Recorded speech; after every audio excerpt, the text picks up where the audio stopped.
नमस्कार, चुनाव इंडिया का एनडीटीवी डेटा सेंटर में आपका स्वागत है। मैं हूं अदिति राजपूत। आज बात महाराष्ट्र की। लोकसभा चुनाव के लिए जब चारों ओर नजर आप दौड़ाएंगे तो महाराष्ट्र एक ऐसी जगह है कि जहां पर एक अलग ही समीकरण देखने को मिलता है। जो पहले प्रतिद्वंदी थे वो अब सहयोगी बन गए हैं, वहीं दोस्त दुश्मन बन गए।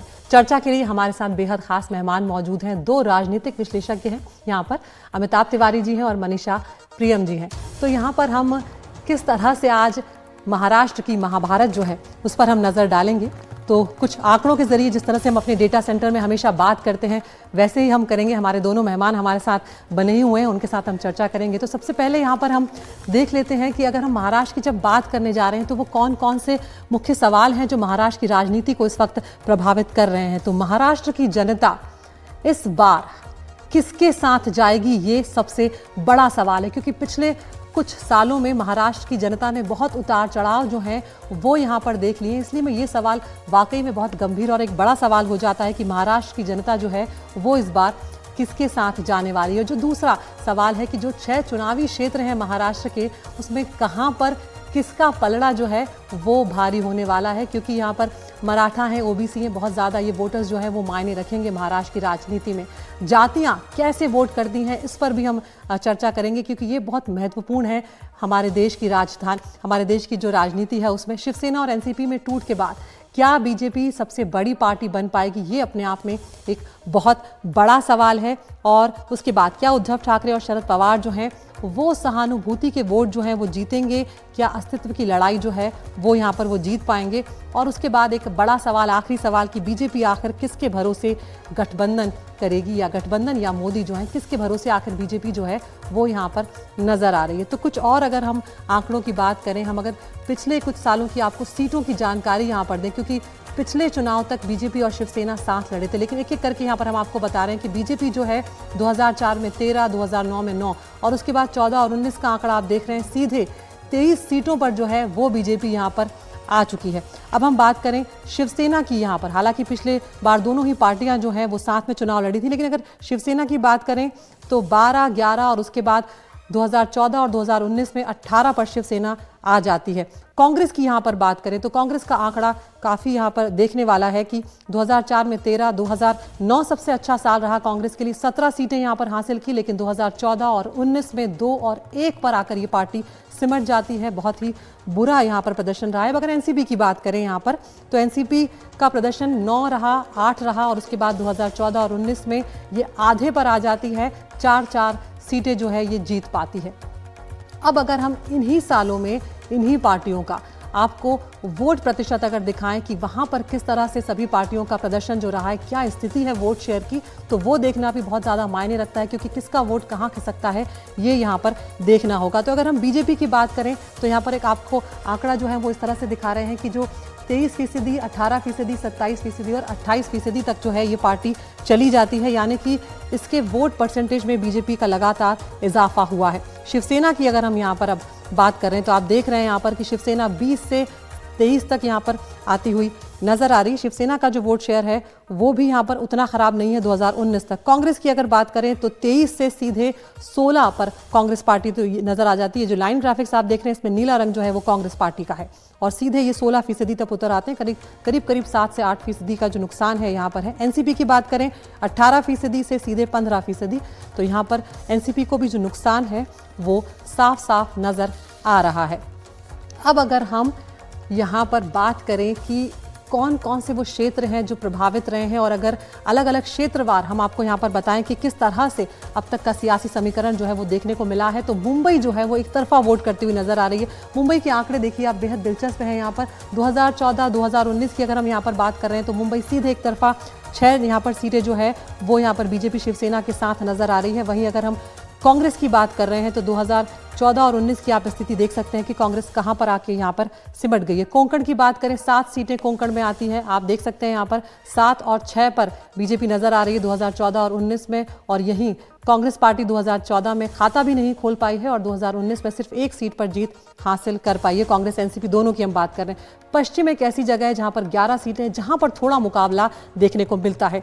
3, 7 और 8 सीटें यहाँ पर मिली हैं, लेकिन कांग्रेस एनसीपी जो है वो 6, 4 और 3 पर यहाँ पर दिखती है, लेकिन फिर भी यहाँ पर पिछले जो 2 सीटें थी उससे बेहतर नजर आ रहा है। मराठवाड़ा की बात कर रहे हैं, यहाँ पर अगर आप देखें तो 2009 में 4, उसके बाद 14 और 19 में 6, और कांग्रेस पार्टी को आप यहाँ पर देख सकते हैं कि ये 0 पर आ गई है कांग्रेस एनसीपी जो है।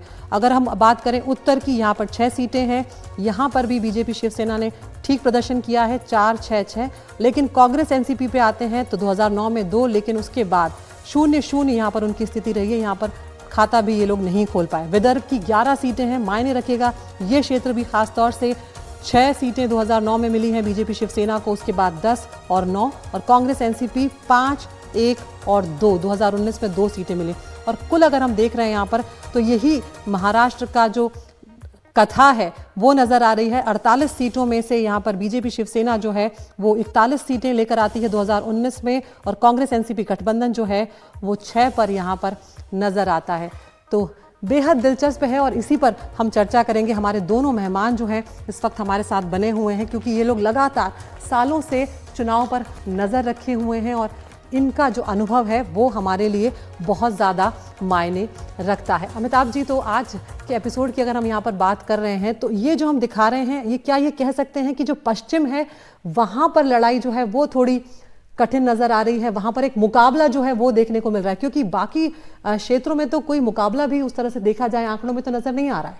हाँ, अगर 2014-19 देखेंगे तो लार्जली हर क्षेत्र में, भले वो मुंबई कोंकण क्षेत्र हो, मराठवाड़ा, विदर्भ, नॉर्थ और पश्चिम क्षेत्र में बीजेपी और शिवसेना गठबंधन को बढ़त थी। पश्चिमी महाराष्ट्र जो है वो एनसीपी का गढ़ माना जाता है, वो शरद पवार जी का एरिया माना जाता है। लेकिन अब इतने सारे स्प्लिट हो गए हैं, क्योंकि एनसीपी में 2 भाग हो गए और शिवसेना में भी 2 भाग हो गए हैं, जिसकी वजह से जो स्ट्रेंथ है वो पार्टीज की अलग अलग क्षेत्रों में वो थोड़ी डिस्टर्ब हो गई है। हिस्टोरिकली मुंबई कोंकण क्षेत्र में शिवसेना का बोलबाला रहा है, विदर्भ में कांग्रेस और भाजपा के बीच में लड़ाई रही है, वहीं पश्चिम महाराष्ट्र में एनसीपी और भाजपा के बीच लड़ाई रही है, मराठवाड़ा में फिर से कांग्रेस और बीजेपी के बीच लड़ाई रही है। तो बड़ा दिलचस्प होगा इस बार देखना, क्योंकि दोनों ही दल शिवसेना और एनसीपी में स्प्लिट हुआ है। अब किस किस रीजन में अपनी पकड़ या तो उद्धव ठाकरे या तो शिंदे सेना या तो अजित पवार या तो शरद पवार बना के रख पाते। बिल्कुल।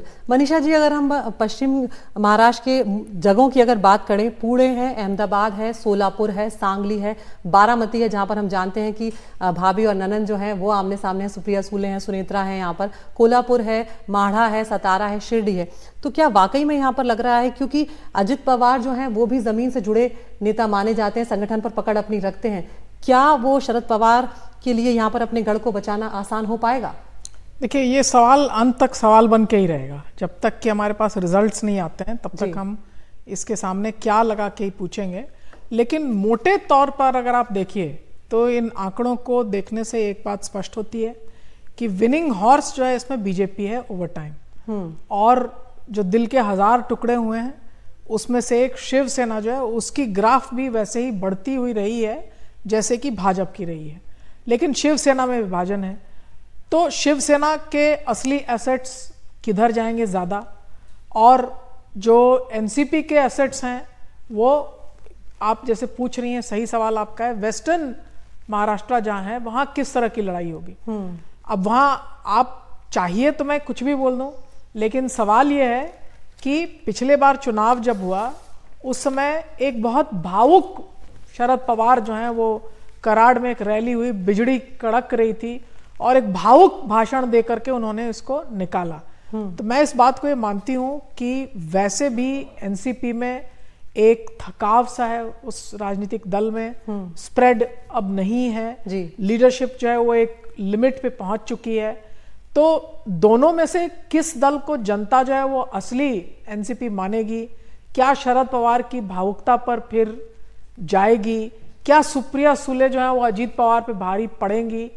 अभी भी आपसी जो संबंध है, कई लोग ये भी कहते हैं कि देखिएगा अंत में ये एक हो जाएंगे कि परिवार इनके एक है।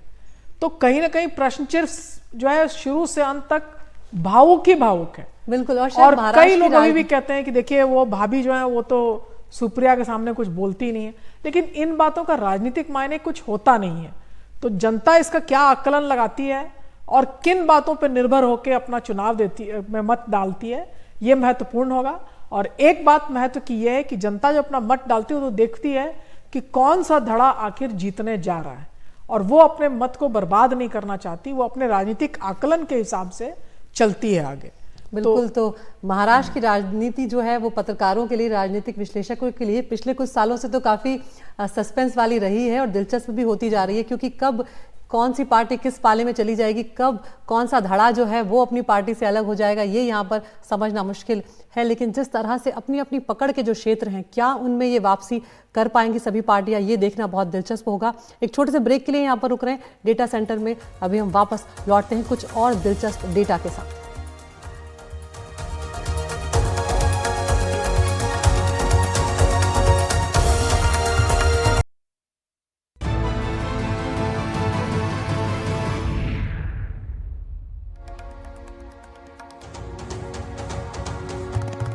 तो डेटा सेंटर में एक बार फिर से ब्रेक के बाद आपका स्वागत है। महाराष्ट्र के महाभारत की हम यहाँ पर बात कर रहे हैं, तो जल्दी से आपको बता देते हैं कि शिवसेना एनसीपी के टूट के बाद के समीकरण जो हैं वो किस तरह से बनते हुए नजर आ रहे हैं। तो अगर एक सिनारियो हम यहाँ पर ले लें कि शिवसेना और एनसीपी की अगर टूट हो जाती है तो फिर दोनों धड़ों को अगर 50-50 जो है वो मिलता है तब क्या स्थिति होगी। तो 2019 का अगर हम वोट परसेंटेज देख रहे हैं तो 50.9% है, अनुमानित जो है वो 47% आ रहा है। और इंडिया की अगर हम बात कर रहे हैं तो यहाँ पर 2019 में 31-32% के आसपास और 2024 का अनुमानित जो है वो करीब 36% आता हुआ नजर आता है, अगर दोनों धड़ों को शिवसेना और एनसीपी के 50-50% मिलता है तब। अगर हम दूसरे सिनारियों पर यहाँ पर नजर डालें, उद्धव ठाकरे और शरद पवार जो हैं यहाँ पर अगर 2/3 सहानुभूति वोट उन्हें मिल जाए तब क्या सिनेरियो होगा। तब 2024 का अनुमानित वोट जो है वो यहाँ पर बदलता हुआ नजर आ रहा है। एनडीए को यहाँ पर 40% वोट मिलते हुए नजर आ रहे हैं और इंडिया गठबंधन यहाँ पर बढ़त बनाता हुआ दिख रहा है 42% के साथ। और अगर हम यहाँ पर, लेकिन ये भी हमें समझना होगा कि यहाँ पर ट्विस्ट है, क्योंकि यहाँ पर जो मोदी मैजिक है उसके नाम पर शिवसेना, क्योंकि पिछली बार एक साथ थे बीजेपी और शिवसेना, तो मोदी मैजिक के नाम पर जो वोट मिला था वो 1/4 था। अगर वो वापस एनडीए में शिफ्ट हो जाता है तब क्या सिनेरियो होगा। तो तब वापस यहाँ पर एनडीए को बढ़त नजर आती है 44.4% और यहाँ पर इंडिया गठबंधन पिछड़ता है। 2024 का अनुमानित वोट जो है वो 38% के आसपास नजर आता है। तो ये एक दिलचस्प पहलू है, क्योंकि क्या सहानुभूति वोट जो है वो यहाँ पर उद्धव ठाकरे शिवसेना खींच पाएंगे, या फिर मोदी जो है जिनके नाम पर पूरी बीजेपी इस वक्त चुनाव लड़ रही है वो मायने रखेगा।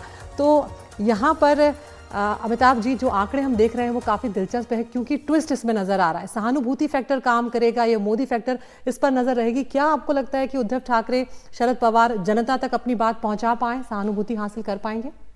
देखिए, फैमिली बेस्ड पार्टी है, रीजनल पार्टी है दोनों, तो हो सकता है कि समर्थन उन्हें ज़्यादा मिले, लेकिन जैसा मैडम कह रही हैं 4 तारीख को ही पता चलेगा कि हुआ क्या एक्चुअली। लेकिन जैसा आपने दिखाया बड़ा दिलचस्प कि अगर आधा आधा सपोर्ट होगा तो एनडीए आगे है, अगर 2/3 सपोर्ट शरद पवार और उद्धव ठाकरे के पास है तो इंडिया ब्लॉक आगे हो जाता है। लेकिन वहाँ मोदी फैक्टर का भी ट्विस्ट है। 25% शिवसेना को जो वोट मिला है वो मोदी की वजह से मिला था, वो अगर बीजेपी रिटेन कर पाती है तो फिर से एनडीए अहेड दिखता है। तो ये 3 तरह की पॉसिबिलिटीज हो सकती हैं। और इस बार क्योंकि प्रकाश अंबेडकर भी अलग लड़ रहे हैं तो दलित समाज का वोट उन्होंने पिछली बार भी अच्छा खासा ले लिया था। ओबीसी, मराठा एक एजिटेशन रिजर्वेशन का भी एंगल है, दोनों समाजों ने भाजपा को जमकर वोट दिया था।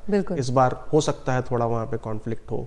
और मुस्लिम समाज जो है जिसने बढ़ चढ़कर कांग्रेस और एनसीपी को वोट दिया था, क्या वो शिवसेना कैंडिडेट्स को वोट करता है जब इंडिया ब्लॉक से वो खड़े होते हैं। ये सारी बातें जो हैं ये दिलचस्प बनाती हैं इस कॉन्टेक्स्ट। बिल्कुल। मनीषा प्रियम जी, यहाँ पर आपने भी जिक्र किया पिछले सेगमेंट में ब्रेक से पहले कि सहानुभूति वोट मिलेगा नहीं, ये देखना काफी दिलचस्प होगा। लेकिन हम देख रहे हैं कि दूसरा चरण आते आते प्रचार की जो धार है, जो भाषा है, वो काफी तीखी होती हुई नजर आ रही है। अब हमले एक दूसरे पर यहाँ पर हो रहे हैं, तो क्या ऐसी में जो प्रधानमंत्री के नाम पर बीजेपी खड़ी है मैदान में, जो चौतरफा मुकाबला लड़ रही है, उसमें मोदी मैजिक एक बार फिर आपको लग रहा है महाराष्ट्र में काम आ पाएगा एनडीए गठबंधन के? ये भी मतलब मोदी मैजिक तो है ही है, मोदी मैजिक पे ही खड़ा है। इतना ज्यादा जो आप बढ़त देख रही हैं, वो बढ़त को आप माइनस मोदी मैजिक नहीं असेस कर सकती हैं।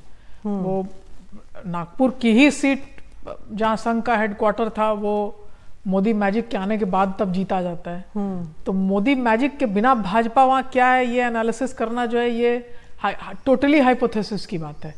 तो मोदी मैजिक बीजेपी के लिए तो है ही है जी। लेकिन इसमें सवाल यह है कि क्या एक राष्ट्रीय चुनाव में अब भी एक रीजनल सेंटिमेंट के साथ महाराष्ट्र में वोट होंगे, नंबर 1। बिल्कुल। दूसरी बात यह है कि कांग्रेस की मशीनरी जिसको कि खंडित हुई और उनके काफी दिग्गज नेता जो हैं वो सीधा सीधा छोड़ के और आए जी। अशोक चव्हाण तक का आना। हाँ। तो इसके 2 पहलू हैं। एक तो यह है कि कांग्रेस की एक बड़ा नेता चला जाता है तो उससे तो दिक्कत होती ही है। बिल्कुल। आखिर कांग्रेस के बड़े नेता जब जाएंगे तो उनको रिसीव सी ऑफ करने के लिए एयरपोर्ट पर अब कौन बड़े नेता लोग हैं। लेकिन अब दूसरी बात हो जाती है कि नेता तो चले गए, उनके सपोर्टर्स जो ग्राउंड पे काम करते हैं वो गए हैं कि नहीं। और महाराष्ट्र में 3rd टायर ऑफ डेमोक्रेसी जो है, जिसको कि जिला की सरकारें कहते हैं या सब डिस्ट्रिक्ट सरकारें, वो बहुत मजबूत है। तो वो एक बात, अब इस पे डिटेल्स हमारे पास है नहीं कि जिला में कितने लोग गए, कि कहाँ हैं कि नहीं है, तो वो एक एक्स फैक्टर है जरूरी। बिल्कुल, ये दोनों ने बहुत महत्वपूर्ण बातें यहाँ पे रखी है कि किस तरह से ओबीसी मराठा जो है वो वोट करेंगे, किस तरह से महाराष्ट्र की जनता जो है क्या वो रीजनल मुद्दों पर जाएगी या फिर सिर्फ चेहरे देखकर जैसे कि मतदान किया जाता है कई बार वो भी देखने को मिलता है वो होगा। तो नजर हमारी बनी रहेगी। आज चुनाव इंडिया का डेटा सेंटर में इतना ही। नमस्कार।